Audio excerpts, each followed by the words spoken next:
Bonjour et bienvenue sur French with Jeanne, un podcast en français pour les étudiants de français. Cela ne vous a sans doute pas échappé, mais tous les livres que j'ai présentés jusqu'ici étaient en anglais. La quasi-totalité des livres de développement personnel que je lis le sont, parce que ce sont souvent des recommandations de mon copain ou d'autres amis anglophones. Et puis aussi, j'aime bien lire en anglais.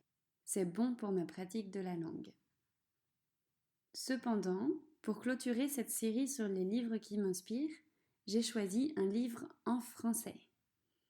Non seulement c'est un livre que j'ai aimé, mais en plus, j'ai pensé que ça pourrait vous être utile.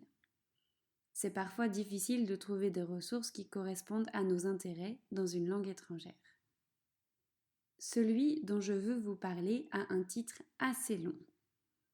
Il s'intitule « Ta deuxième vie commence quand tu comprends que tu n'en as qu'une ». Je le répète pour que vous puissiez bien le comprendre. Ta deuxième vie commence quand tu comprends que tu n'en as qu'une. Il a été publié en 2015. Son autrice s'appelle Raphaëlle Giordano. Elle allie ses passions pour la psychologie et pour l'écriture en écrivant des romans de développement personnel. Un peu comme Qui a piqué mon fromage, cela permet de mettre en contexte les concepts et de les rendre plus accessibles. L'histoire de Ta deuxième vie commence quand tu comprends que tu n'en as qu'une se passe en France, à notre époque. Le personnage principal s'appelle Camille, une trentenaire qui a tout pour être heureuse. Un travail stable, un mari et un enfant qu'elle aime, un bel appartement. Et pourtant, elle n'est pas heureuse. Au tout début du roman, Camille a une panne de voiture. Elle est contrainte de sonner chez quelqu'un pour demander de l'aide. C'est ainsi qu'elle rencontre Claude. En discutant avec lui, elle se rend compte de sa situation. Malgré tout ce qu'elle possède, elle ne se sent pas heureuse. Immédiatement, Claude lui diagnostique une routinite aiguë. Une routinite aiguë, ce n'est pas une vraie maladie. C'est une maladie qu'a inventée l'autrice.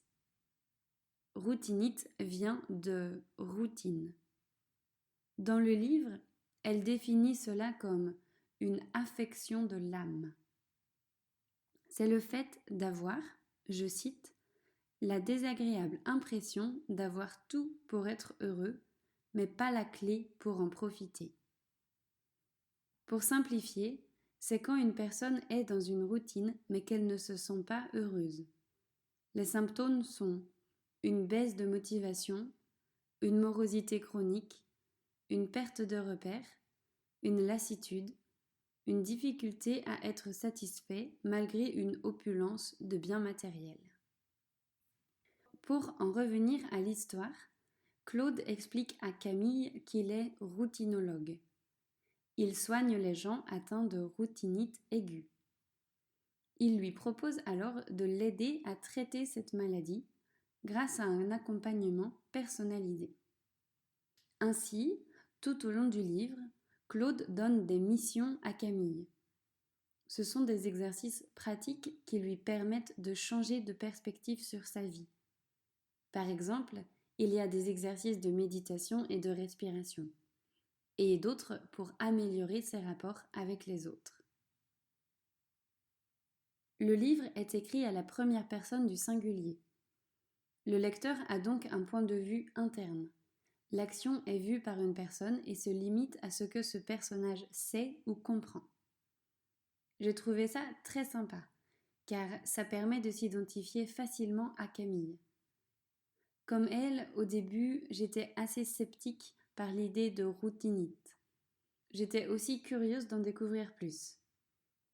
J'étais assez impatiente de découvrir quelle mission Claude allait lui donner, quels concepts j'allais découvrir, quels exercices j'allais pouvoir essayer. Et c'est pour ça que j'aime ce livre. Il est très pratique, dans le sens où la théorie est remarquablement bien intégrée au roman. Ainsi, on a l'impression de lire une histoire. Cette contextualisation des idées et des concepts est très efficace. J'ai lu ce livre 2 fois, car j'avais la sensation qu'une n'était pas suffisante tellement il était riche. Aussi, il y a 2 ans, l'un de mes étudiants avait découvert ce livre et m'avait proposé de l'utiliser pendant nos cours. Chacun de notre côté, on lisait un chapitre par semaine. En plus de ça, il cherchait le vocabulaire inconnu. Il y a pas mal de mots et expressions familières. Pendant nos sessions, on lisait des passages à voix haute pour améliorer la prononciation et la lecture. Puis, on discutait du vocabulaire ou des passages difficiles. Mais ce n'était pas tout. On était un peu ambitieux, car on avait décidé d'appliquer les exercices contenus dans le livre. En fait, on voulait les faire en même temps que Camille. Donc, non seulement on lisait le livre et on découvrait les concepts ensemble, mais en plus, on voulait mettre en pratique tous ces apprentissages. Ça allait bien plus loin que notre cours de français. Et c'était génial, parce que être à 2 est plus motivant. Bon, c'était aussi très ambitieux. Malheureusement, mon étudiant a dû interrompre nos sessions peu de temps après. Et moi, je n'ai pas continué seule. Cette idée me reste quand même en tête. Alors, comme pour les livres précédents, je voudrais maintenant vous parler de quelques concepts qui m'ont plu. Tout d'abord, il est important de noter que tout repose sur le mental. Au début du livre, Claude explique à Camille que la plupart des choses qui nous arrivent dépendent de ce qui se passe dans notre tête. Il dit « Vous n'imaginez pas à quel point votre pensée influence votre réalité. » Il est convaincu que nos pensées sont comme un filtre entre la réalité et nous-mêmes. Nos pensées peuvent être négatives sans qu'on s'en rende compte. Ce sont par exemple les jugements, les croyances limitantes, les a priori, les stéréotypes, etc. Claude soutient que nous avons le pouvoir de changer ces pensées. Et la bonne nouvelle, c'est qu'il y a des méthodes pour cela. Dans ce livre, j'ai retrouvé des concepts ou idées que je connaissais déjà et dont je vous ai déjà parlé, comme l'écriture d'un journal de gratitude ou la création d'un portfolio du positif. D'ailleurs, à la fin du livre, tous les concepts et exercices sont listés. C'est hyper pratique. L'un des premiers concepts introduits par Claude est la théorie des petits pas.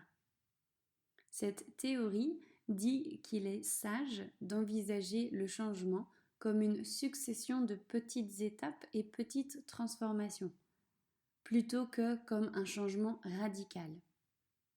Le changement est ainsi moins effrayant.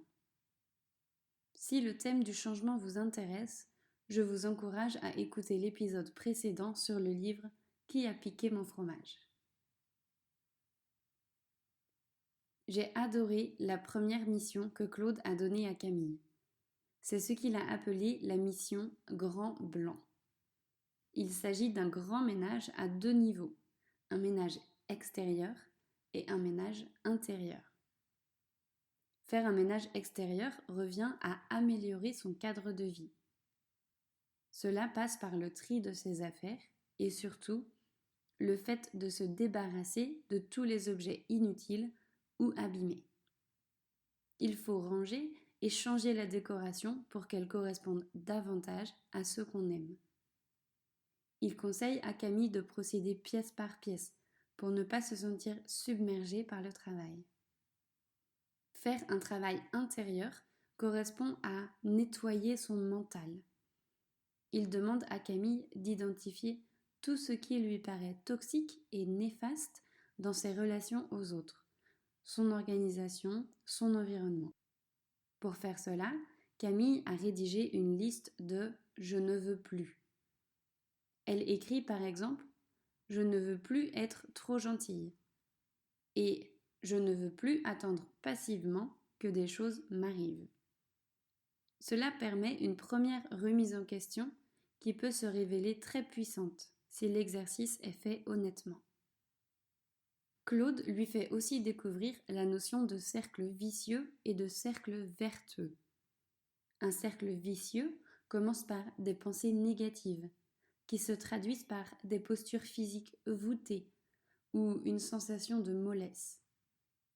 Cela entraîne aussi un manque d'énergie, une certaine tristesse et du découragement. Petit à petit, cela crée une mauvaise estime de soi. On se replie sur soi-même en se convainquant qu'on est nul, qu'on ne va pas y arriver. Le futur paraît incertain et en conséquence, on rencontre plus d'échecs. Au contraire, un cercle vertueux commence par des pensées positives qui entraînent une attitude physique dynamique et de l'enthousiasme. On prend soin de soi et on s'estime bien.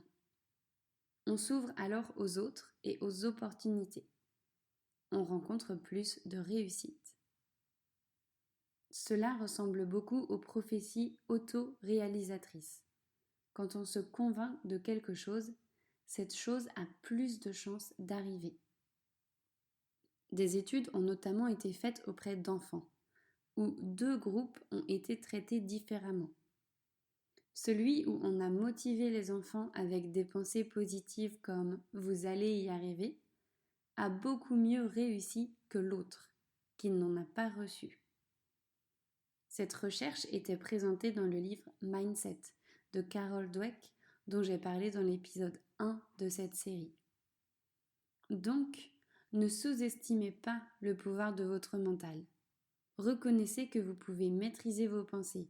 Vous pouvez décider ce que vous pensez. Je veux parler d'un autre concept qui concerne plus les relations interpersonnelles. C'est celui de la mitraillette à reproche. Une mitraillette, c'est un pistolet qui tire très très vite. Une mitraillette à reproche, c'est quand on accumule les reproches envers quelqu'un. C'est quand on enchaîne les phrases qui commencent par « tu ». Tu ne fais jamais ça, tu pourrais faire ça, tu ne me demandes jamais si.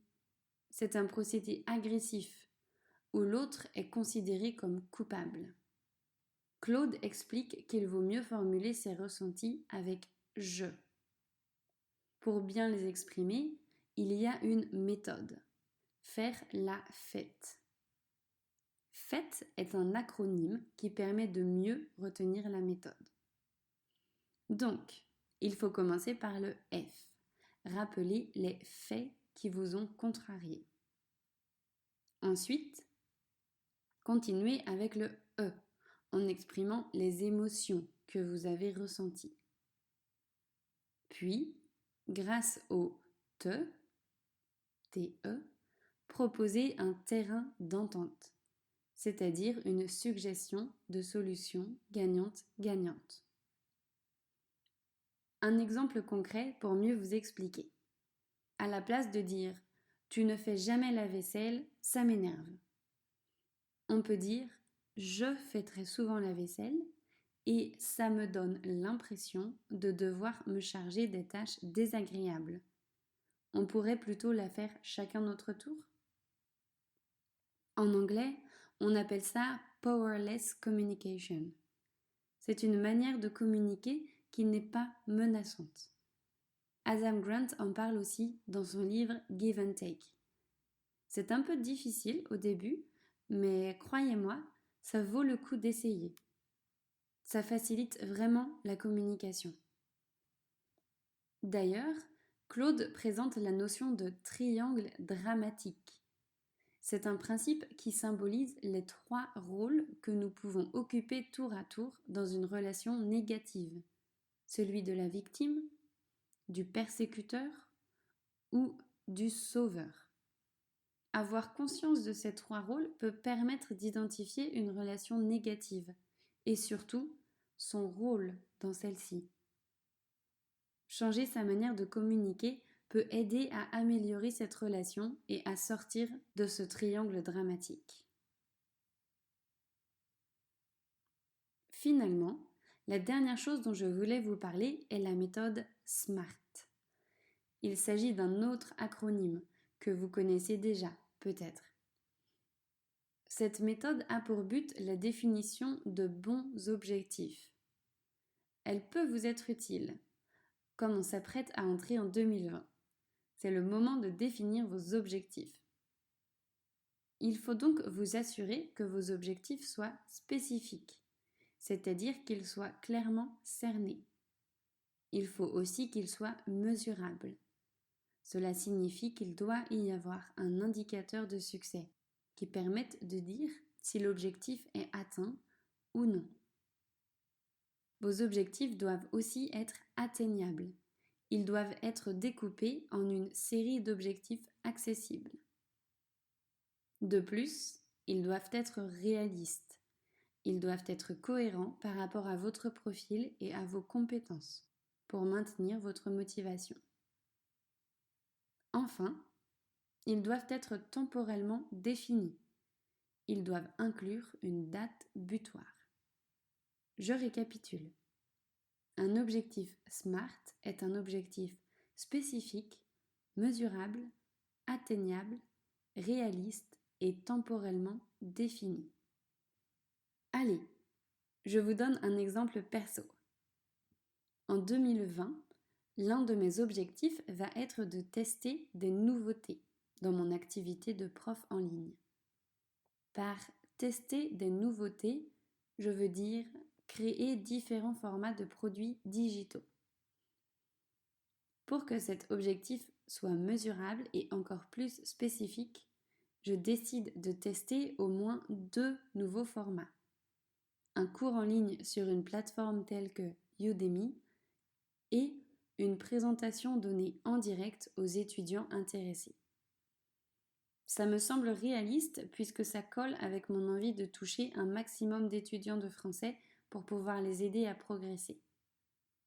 De plus, ça me correspond personnellement parce que j'ai envie d'étendre mes compétences et de réaliser de nouveaux projets. Pour les rendre atteignables, je peux suivre des formations en ligne sur la création de cours en ligne. Je sais déjà que certaines plateformes proposent un programme d'accompagnement d'1 mois pour guider les profs à créer leurs cours. Enfin, je dois définir cet objectif temporellement. J'aimerais avoir testé ces 2 formats avant juin 2020. Cela me laisse 6 mois et ça me paraît suffisant. Bon, je voulais faire un épisode plus court, mais j'avais tellement de choses à dire. En réalité, j'avais prévu d'aborder encore plus de concepts, mais je ne souhaite pas faire des épisodes aussi longs. Bref, si ce dont j'ai parlé vous a intéressé, je vous invite à lire le livre. Il me semble qu'il a été traduit en anglais, mais évidemment, vous pouvez d'abord essayer de le lire en français. Cet épisode est le dernier de 2019. Je suis contente de terminer sur une note aussi positive. Pour être honnête, je pourrais facilement faire une 2e série sur mes livres inspirants. Peut-être plus tard. Je vous retrouve donc l'année prochaine. En attendant, je vous souhaite un bon nouvel an. Et n'oubliez pas, si vous souhaitez pratiquer davantage votre français, mon e-book 45 activités pour pratiquer son français en s'amusant est disponible sur mon site web. À bientôt!